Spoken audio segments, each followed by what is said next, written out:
Psychological horror. A bit psychological, and you don't really know what's real and what's not. I think this is thinking men's horror, thinking gals horror. It's based on a character called Edward Arkham. We follow him for a day. It happens to be his last day, unfortunately, but we do follow him as he has his frustrations. There's a few dream sequences in the film, and as the audience they'll see, he's kind of living out his fantasies, you know, he's living out what you'd like to do. His frustrations become angry, and he likes to kill people because of it. A few months before we shot, anytime I got angry, I thought, no, let it go. This is character building. Got me in a couple of scrapes, but it was all right. It's been telling everyone that this is some sort of biopic, that it's based on guy, and that's absolutely not true. I just love the script. The script was beautifully written, it was really edgy, it was super cool, and I just thought, absolutely, want to get involved. When I read the script, I was like, wow, how are they going to do all this? But actually filming it, my scenes didn't really have any of that stuff going on. I mean, there was a club scene that I did where something crazy went on with one of the other girls, and it was amazing watching them do all the makeup and all the prosthetics that she had. But I didn't get to do any of it. But maybe next time. It's unbelievable to have now the finished product to show it at FrightFest. It's the first time that anyone's seen it, bar a handful of people. So I'm really excited to see how it goes. I like the kind of more psychological stuff where you don't really see the monsters and things. I do like that, but I like that this has just gone way out there with the special effects and all this kind of stuff. I think it's brilliant to see. Talk about getting your teeth stuck into the script. There's a couple of scenes in the film I actually got my teeth stuck into other actors.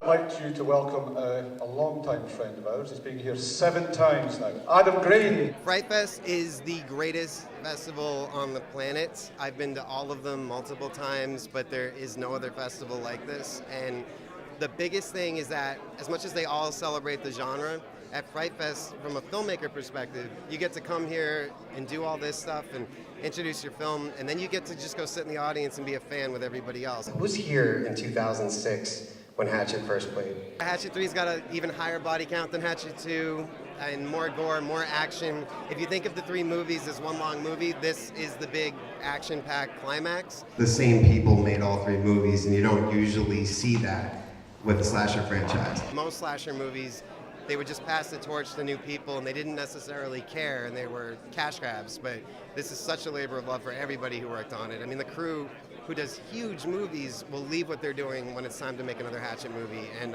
that's made it really, really special. Sorry I wasn't here last year. They gave me the wrong dates, because I'm like the man who came to dinner and wouldn't go home, and so they faked me out, and I showed up 2 days after FrightFest. But I figured it out this year, and I'm here. Like, you can't keep me away. The Dyatlov Pass incident, which happened in Russia in 1959 and is a huge conspiracy theory. So she's, I suppose they're all quite young, determined film students kind of trying to make a documentary, and yeah, a few misfortunes happen along the way. If you loved VHS, you are going to love VHS too. Obviously a follow-on from the first one, anthology horror, lots of different tales collected together from VHS tapes. Each one is a new story. I asked Timo, my co-director, if he wanted to give a message at all. He said one thing: tell them how to pronounce my fucking surname, because everyone gets it wrong. So if you ever see him, it's Chayanto. Timo came up with the central concept for the storyline, and he was fascinated with the idea of like the Jonestown cult massacres. And so like he wanted to do something along those lines, something which was like, what if a journalist team went in there on the day of that massacre? Jason Eisner missed his flight. He actually thought it was a day later, so he's gutted. Jason was talking about I should body slam him on the stage. I think he just got scared, that's what it was. And I'm not up for that, so... Neither am I, I'm 33, I'm too fucking tired now for that. You're already a very accomplished filmmaker, but you're still quite young. Just getting this approach is great. Yeah, I know. You're really great, and you're young. I like that. You know, keep going. What's next? There's that thing you always hear about Spielberg going on about how he had a Super 8 camera around his house, and his dad had, you know, they made loads of short films. You never did that? No, we never needed money, so, you know, it's expensive, that. I didn't really understand any of it until I got to college. We basically had this thing, we went around the art college and they went, this is sculpting with stone, this is woodwork, this is welding, this is an edit suite. I was like, ooh, That looks good. What sort of films were you making or trying to make? The first film I made was called Things in My House, which is just like a series of shots of stuff in my house which I cut together.